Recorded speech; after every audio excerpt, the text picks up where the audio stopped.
Ahojte, vítam vás. Volám sa Hubert a z tohto miesta by som vám chcel predstaviť ďalšiu novinku značky Libralures. Začíname. A dnešným hrdinom epizódy bude Flexworm Junior. Ako určite viete, značka Libralures sa v súčasnosti skladá zo 4 sérií. Predator, Trout, Bass a Vertical Pelagic, ale dnes sa chceme venovať práve sérii Trout. Sériu, ktorú navrhli Mateusz Okoň a Tomáš Podkul. Výnimoční rybári, ktorí dbajú na tie najmenšie detaily v našich nástrahách, aby ste na ne mohli vždy úspešne loviť.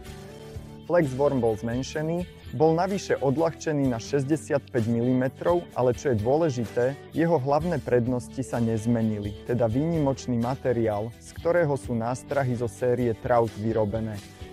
Tento materiál je neuveriteľne pružný, je neuveriteľne odolný, chutí rybám, takže aj keď nie sú aktívne, ale už sa začnú zaujímať o našu nástrahu a zahryznú sa do konca tohto červa, bez problémov ho začnú prehltať celý a my tak máme úspešný záber.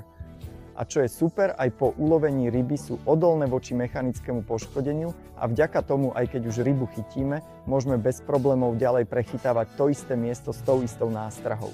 Nemusíme ju meniť, jednoducho chytáme ďalej. Ale teraz sa asi spýtate, aký je rozdiel, keď nástražím Flexworm alebo Dying Worm? Veď sú v podobných veľkostiach, alebo napríklad Fatty Bee Worm. Podstatný rozdiel je však v tom, ako táto nástraha vyzerá, pretože Flexworm, ako určite poznáte jeho väčšiu verziu, je charakteristicky zakončený takým jemným zaoblením. O chvíľu to uvidíte aj tu na záberoch. Flexworm má svoj charakteristický tvar, vďaka tomu určite zláka pstruhy v riekach, o čom sa určite presvedčíme v budúcej sezóne, najmä na pretekoch, na ktorých sa zúčastníme spolu s Mateušom. Ale navyše sa s ním dajú účinne chytať aj ostrieže. V Poľsku sa s ním dajú veľmi účinne chytať mreny, ale osvedčil sa aj na revíroch Trout Area, o čom sa už presvedčili počas testovania. Chytal neuveriteľne, pretože tento dlhý červ sa vo vode veľmi pekne vlní aj pri najjemnejšom zaťažení. Aj keď chytáme na už prechytaných rybách, tie okolo neho neprejdú ľahostajne. Vždy je o tohto červa nejaký záujem a ryby ho pohltia celý. Veľkou výhodou tohto Flexworma je, že s ním môžeme chytať naozaj aj v veľmi náročných podmienkach. Čo tým myslím? Ak chytáme v horských riekach, často je prúd, v ktorom sa ryby skrývajú, naozaj veľmi rýchly. Vďaka tomu, že tu máme použitý oveľa tenší materiál, môžeme pokojne prechytávať tieto miesta, aj keď niekedy nemáme úplnú kontrolu nad touto nástrahou. Bude sa vo vode správať veľmi pekne a prirodzene, vďaka čomu určite priláka množstvo potočných pstruhov. Ale čo je tiež super, keď chytáme na pomalších úsekoch rieky, takisto veľmi jemne vyzbrojených, napríklad keď ho jemne spúšťame s prúdom, bude neuveriteľne prirodzene napodobňovať červa, ktorý sa jednoducho náhodou ocitol vo vode. A ako určite viete, pstruhy takéto vormy milujú a vďaka nim môžeme efektívne prechytávať každé miesto, či už je to rýchlejšia alebo pomalšia voda. On určite odvedie svoju prácu. Najmä je super to, že vďaka tomu, že si zachoval tvar ako vo väčšej verzii, nebude od nás ani vyžadovať nejakú zložitejšiu animáciu. V skutočnosti jediné, čo budeme musieť robiť, je navíjať voľnú šnúru alebo vlasec a on sa bude správať tak prirodzene, že nám už len zostáva zaseknúť a úspešne zdolať rybu. Teraz prejdime k tomu, čo by vás mohlo zaujímať najviac, a to k tomu, ako takéto červy vyzbrojiť. Tu mám práve Flexworm s dĺžkou 65 mm. Na našej webovej stránke www.libralures.com nájdete aktuálny katalóg, v ktorom ukazujeme, aké háčiky a aké záťaže sú najvhodnejšie k našim nástrahám. Tam je tiež ukázané, ako by mali byť správne navlečené. Ale tu vám už na príklade Flexworm Juniora ukážem, ako najčastejšie osobne chytám na tento typ nástrah. Tu máme práve pripravenú wolframovú hlavičku na muškárskom háčiku.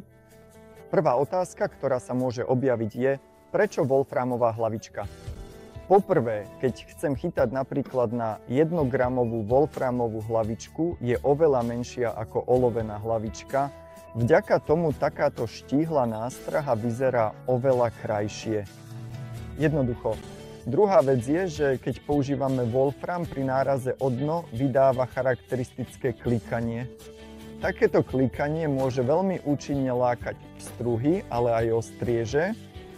A tu máme háčik, o ktorom som už predtým hovoril. Je to muškársky háčik bez protihrotu. To je najdôležitejšie, pretože na našich revíroch je často požiadavka loviť práve na takéto háčiky. Ale druhá vec je samotná charakteristika tohto ramienka.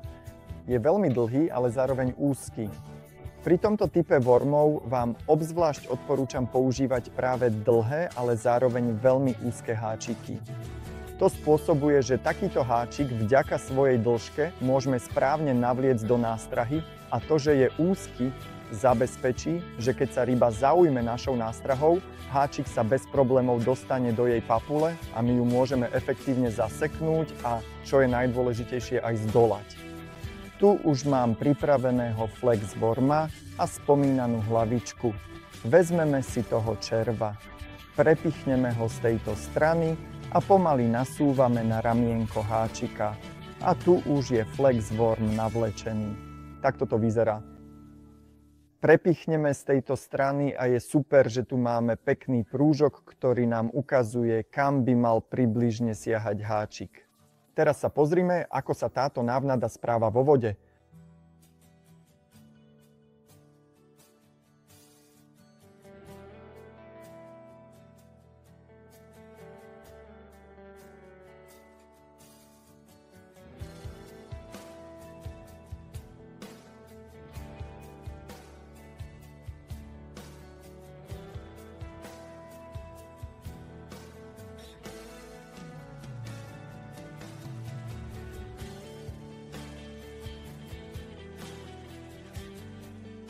Nového flexa, rovnako ako všetky nástrahy zo série Trout, nájdete v 4 voňavých verziách: cesnak, syr, krill a predovšetkým v neparfumovanej verzii, ktorú sme vytvorili špeciálne pre vás.